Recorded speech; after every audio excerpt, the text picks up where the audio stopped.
Donc chez Carbon Impact, nous on va permettre aux opérateurs de centrales biomasse de différents types justement de faire du BECS à partir de leur infrastructure, de leur centrale d'énergie.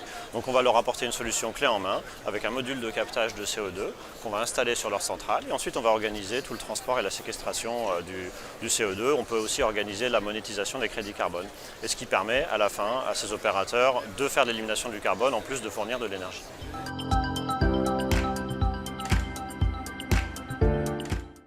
Alors le BECS, ça fait partie des méthodes qui permettent d'éliminer du carbone de l'atmosphère. Donc on prend des molécules de CO2 qui sont dans l'atmosphère et à la fin on les met dans des puits de carbone.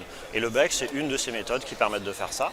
Donc ça veut dire bioénergie avec carbon capture sequestration, c'est un terme anglais.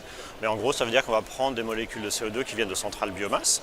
Les plantes ont fait le travail de récupérer le CO2 de l'atmosphère et puis nous, eh bien, dans les centrales biomasse, la biomasse va être traitée et on va récupérer le CO2 à la sortie de ces centrales pour ensuite le mettre dans des puits de carbone.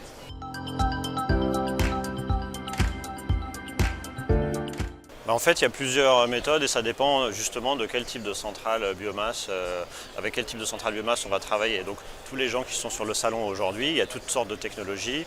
Il y a la méthanisation où on a un mélange de méthane et de CO2. Donc là typiquement c'est une des méthodes pour faire du BECS.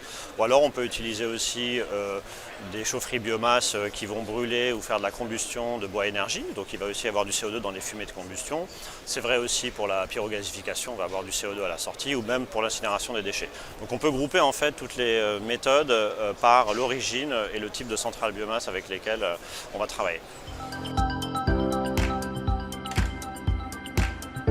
En fait, l'idée, c'est que justement, puisque ce CO2, il est biogénique, c'est-à-dire qu'il a été absorbé par les plantes sur un cycle court, quand on le récupère à la sortie des centrales biomasse et qu'on l'enterre ou qu'on le séquestre de façon durable, eh bien, on a enlevé une molécule de carbone du CO2. Donc c'est comme ça qu'on arrive à faire des émissions négatives ou ce qu'on appelle de l'élimination du carbone.